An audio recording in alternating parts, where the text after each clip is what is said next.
Assalomu alaykum. 8-sinf adabiyot darsligidagi mavzularni sizlarga audio variantini havola etamiz. O'quvchi va abituriyentlar uchun. Mehnatimizni qadrlagan holda videolarimiz ko'pchilikka tarqalishi uchun obuna va like bosishingizni so'rab qolamiz. Nodiraning gazallari va tahlili. Eshit radifli g'azal.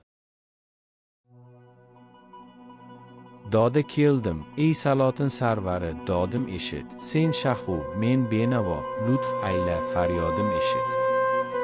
Dudi ohim shulasi husning dabristonida misrai barjastadur. Ey sarvi ozodim eshit.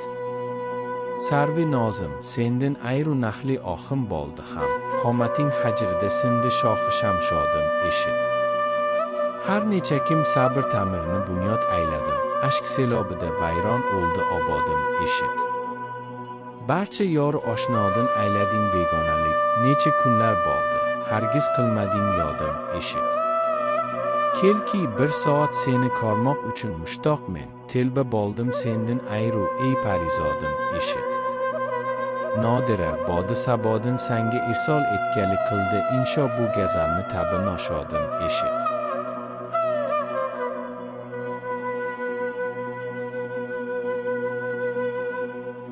7 baytdan iborat bu oshqona gazal o'zbek mumtoz she'riyati uchun an'anaviy bo'lgan ramali musammani mahsuf yoki maqsur, ya'ni foylotun foylun yoki foylon vaznida bitilgan. Taqdisi v yoki v. Gazaldagi 5-baytning 1-misrasi begonalik sozi bilan tugagani, ya'ni oxirgi bo'gin ota choziq hijodan tashkil topgani uchun ramali musammani maqsur v vaznida bitilgan. Gazalda turkiy soz eshit radifga olingan. Qofiyadagi sozlarning barchasi o'zbekcha egalik qo'shimchasi bilan kelgan forscha tojikcha sozlardan tashkil topgan. Dodim faryodim ozodim shamshodim obodim yodim, parizodim, noshodim. Lirik qahramon gapni togridan togri yorga murojaatdan boshlaydi. Ammo gazalning boshidan oxirigacha biror joyda yor sozi ishlatilmaydi. Chunki oshiq mashuqqa ey salotin sarvari, ey podshohlar podshohi, 1 bayt, ey sarvi ozodim, ey sarv daraxtidek tik qomatligim, 2 bayt, sarvi nozim, magrur turadigan. Tik qomatligim, 3 bayt, ey parizodim, ey parilar avlodidan bo'lganim, 6 bayt, undalmalari bilan murojaat qiladi. 4 baytda bunday undalmalarning kelishi gazalning o'ziga xos uslubidan dalolat beradi. Bulardan tashqari lirik qahramon yorni shahga, o'zini benavoga o'xshatadi ham, matla. Shu ifodalardan ham ko'rinib turibdiki, gazal zimdan Nodiraning umr yo'ldoshi Amir Umarxon Amiriga bagishlangan. Lekin bu ochiq-oydin oshkor qilinmagan. Bunda adabiyotning adabiyotligi, shoiraning badiiy mahorati namoyon bo'lgan. Ya'ni she'r an'anaviy, ya'ni oshiqning yor soginchi ifodalangan ishqiy gazal tarzida qabul qilinaveradi. Gazalda tazod san'atining go'zal namunalari ham uchraydi. Matladagi shah bilan benavo, muhtoj, bechora 3 baytdagi sarvi noz bilan ham egilgan, 4 baytdagi vayron, buzilgan bilan obod, 5 baytdagi oshno, tanish bilan begona 5 va 6 baytlarda kelgan necha kunlar bilan bir soat o'rtasida yuzaga chiqqan ajib bir qarama-qarshilik fikrni kuchaytirishga, oshiq holatini yanada aniqroq tasvirlashga xizmat qilgan. Gazaldagi baytlar ma'no mazmunini quyidagicha ifodalash mumkin. Ey podshohlar podshohi, arz qilib, oldinga keldim, arzimni eshit. Sen shohsanu, men bechoraman, mehr ko'rsatib, faryodimni eshit, matla. Ohimning chozilgan shulasi husning devonxonasi, mirzoxonasi da 1 munosib misra bo'ldi. Ey sardek tik qomatli yorim eshit, 2 bayt.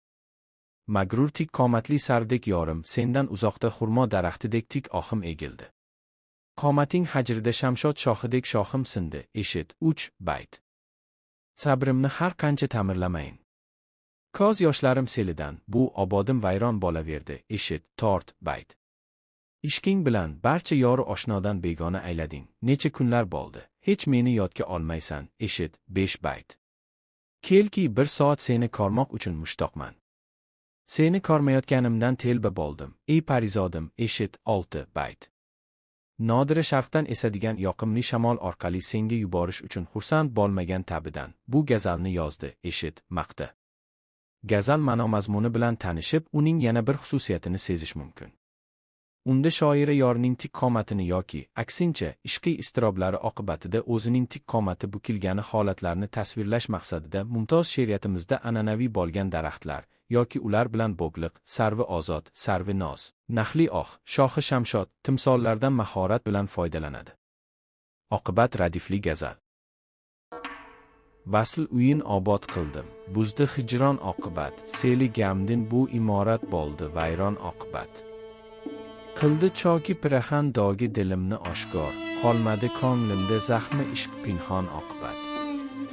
Ahdu paymonlar qilib erdi, vafo qilgum, debon, ayladi tarki vafo ul ahdi yolgon oqibat.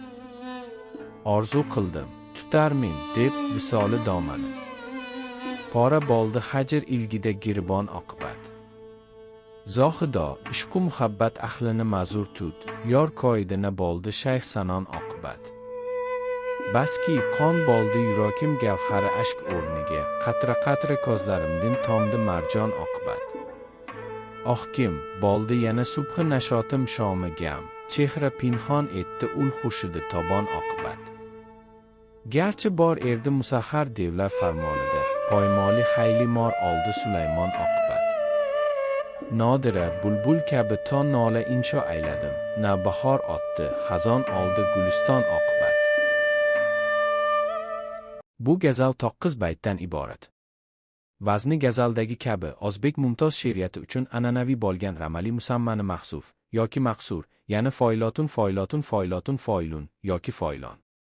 Taqtesi vuv yoki v. Gazaldagi 2 baytning 1 misrasi oshkor sozi bilan tugagani, ya'ni oxirgi bogin o'ta choziq hijodan tashkil topgani uchun ramali musammani maqsur v vaznida bitilgan. Gazalda oqibat sozi radifga olingan. Bu kalima har bir bayt mazmunini boshqarib turadi. Gazal ishqiy mavzuda bitilgan. Unda hijron iztiroblari tasviri asosiy o'rin tutadi. Lirik qahramon yor vasliga yetolmagani oqibatida chekkan dardu gamlarni turli badiiy tasvirlar orqali bayon etadi. Baytlar ma'no mazmunini quyidagicha ifodalash mumkin. Vasl uyini obod qildim, ammo hijron oqibatda uni buzdi. Oxir oqibatda gam selidan bu imorat vayron bo'ldi. Matla. Koylagimning choki dilimning dogini oshkor qildi. Oqibatda ko'nglimdagi ishq yarasi pinhon qolmadi. 2 bayt. Vafo qilaman deb ahdu paymonlar qilgan edi, ammo vafoni tark etdi. Oqibatda uning ahdi yolgon bo'lib chiqdi. 3 bayt. Visoli etagini tutarman deb orzu qilgan edim. Oqibatda hajr qolida yoqa bo'lak bo'ldi. 4 bayt. Ey zohid, ishqu muhabbat ahlini kechir. Axir yor koyida oqibatda shayx sanon nima bo'ldi? 5 bayt. Bas, ko'z yoshi gavhari o'rniga yuragim qon bo'ldi. Oqibatda ko'zlarimdan qatra marjon, dek yosh tomdi. 6 bayt. Kim, xursandligim tongi yana gam shomi bo'ldi. Oqibatda u porloq quyosh yuzini yashirdi. 7 bayt. Garchi devlar Sulaymon farmoniga bo'ysungan bo'lsa ham, oqibatda oxirida uning ozi chumolilar todasi oyog'i ostida toptaldi. 8 bayt. Nodira bulbul kabi ton olamni yozib ulgurganimga qadar oqibatda navbahor otib, guliston xazon bo'ldi. Maqta. Tazod gazaldagi eng muhim badiiy san'atlardan biri sifatida namoyon bo'lgan. Vasl uyi bilan hijron, obod qildim bilan buzdi va vayron, matla, oshkor bilan pinhon. 2 bayt. Ahdu paymonlar bilan tarki vafo qilgum bilan yolgon. 3 bayt. Orzu qildim, tutarmin deb visoli domanin bilan pora bo'ldi. Hajr ilgida girbon oqibat. 4 bayt. Qon bilan gavhari ashq, ko'z yoshi gavhari. 6 bayt. Subhi nashotim bilan shomi gam. 7 bayt. Devlar bilan hayli mo'r, chumolilar todasi. 8 bayt. Navbahor bilan xazon, maqta o'rtasidagi qarama-qarshi ma'no fikrni teranlashtirish, bevosita ta'sirchanlikni oshirishga xizmat qilgan. Gazalda talmih san'atining yorqin namunalari ham uchraydi. Fors-tojik shoiri Farididdin Attorning Mantiq Uttayr hamda uning ta'sirida Alisher Navoiy bitgan Lison Uttayr dostonlarida Tarso, xristian qizga ishqi tasvirlangan. Shayx Sanon 5 bayt, shuningdek Sulaymon payg'ambar alayhissalom 8 bayt, tilga olinishida o'quvchiga oldindan tanish qahramonlar va ular bilan bog'liq voqealarga ishora mavjud. Etib ket. Radifli gazal. Kel dahrni imtihon etib ket, sayri chamani jahon etib ket. Bedardlaring jafolaridan faryod chekib figon etib ket. Dunyo chamanini in bulbulisan, gul shohida oshyon etib ket. Ey ashk Kozimning maktabidan hayrat sabaqin ravon etib ket. Olam chamaniki bevafodur, bir oh bila xazon etib ket. Ushoq maqomi bostondur, azmi rahi boston etib ket. Maqsad ne edi, jahona kelding. Kayfiyatini bayon etib ket. Fosh etma ulusqa ishq sirrin, ko'ngilda ani nihon etib ket. Kel ishq yo'lida ko'zlaringni, ey nodira, durfshon etib ket. Ushbu gazal 9 baytdan iborat. Vazni. Toz she'riyatimizda ko'proq ruboiy bitiladigan an'anaviy hazaji musaddasi ahrabi maqbuzi mahzuf, ya'ni maf'ulu mafoilun faulun. Taqtesi v. Gazalda etib ket sozlari radifga olingan. Har bir bayt mazmuni ana shu 2 soz orqali boshqarilgan. Gazal ayricha zavq-shavq bilan o'qiladi. Ohangi ham shunga mos. Shu tariqa unga kuchli hayotsevarlik tuyg'usi singdiriladi. Gazalda umrni mazmunli, samarali o'tkazish g'oyasi ham targ'ib etiladi. Gazal kel degan undov soz bilan ifodalanadi. Maqta boshida ham xuddi shu murojaat qo'llangan. Maqtaning 2-chi misrasida esa shoira taxallus ishlatib, ey nodira degan undalma keltiradi. Ma'lum bo'ladiki, til mantigi jihatidan oldingi 2 bor takrorlangan kel undovi ham aynan nodiraga qaratilgan. Demak, bu she'r shaklan lirik qahramonning shoiraga murojaati tarzida bitilgan. Odatda gazalda lirik qahramon muallif tarzida namoyon bo'ladi. Taxallus qo'llansa, demak, endi shoir timsoli lirik qahramondan alohida timsol hisoblanadi. Bu ikkalasini aslo adashtirib yubormaslik kerak. Shuning uchun bunday gazallarni shartli ravishda muallifning o'zi bilan og'zi sozlashuvi tariqasida baholash ham mumkin. Tort bayt ey ashk degan undalma bilan boshlanadi. Shunday qilib, gazalda 2 karra undov soz va 2 bor undalma ishlatilgani bu ifoda usuli ushbu she'rning muhim uslubiy xususiyatlaridan biri ekanini ko'rsatadi. Endi har bir baytning alohida ma'no mazmuni bilan tanishaylik. Kel dunyoni imtihon etib ket, jahon chamanni sayr etib ket, matla. Bedardlaringning jafolaridan faryod chekib figon etib ket, 2 bayt. Dunyo chamanining bulbulisan, gul shohida oshyon etib, in qurib ket, 3 bayt. Ey koz yoshi, Kozimning maktabidan hayrat darsini ravon etib ket, 4 bayt. Olam chamani bevafo, bir oh bilan uni xazon etib ket, 5 bayt. Oshiqlar maqomi, erishgan darajasi, bir boston, ana shu boston orqali otib ket, 6 bayt. Dunyoga kelishdan maqsading nima edi? Shuni aytib, kayfiyatini bayon etib ket, 7 bayt. Ishq sirini odamlarga oshkor etma, ko'ngilda uni nihon etib, yashirib ket, 8 bayt. Kel ishq yo'lida ko'zlaringni, ey nodira, dur sochadigan qilib ket, maqta. Sezgan bo'lsangiz, gazalning ko'p misralarini bugungi tilimizga aylantirish uchun ortiqcha o'zgartirish qilishga to'g'ri kelmadi. Bu uning shu qadar ravon va xalqona til va uslubda bitilganidan dalolat beradi.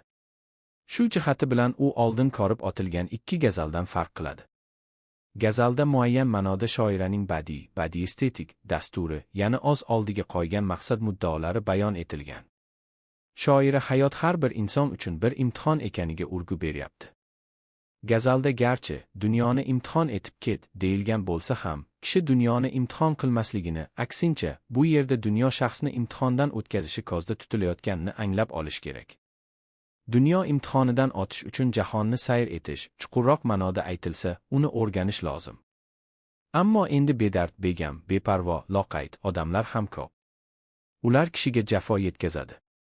Bunga faryod chekib figon etishga ham to'g'ri kelishi mumkin. Modomiki o'zingni dunyo chamanining bulbuli deb hisoblasang, endi gul shohida in qurishing zarur.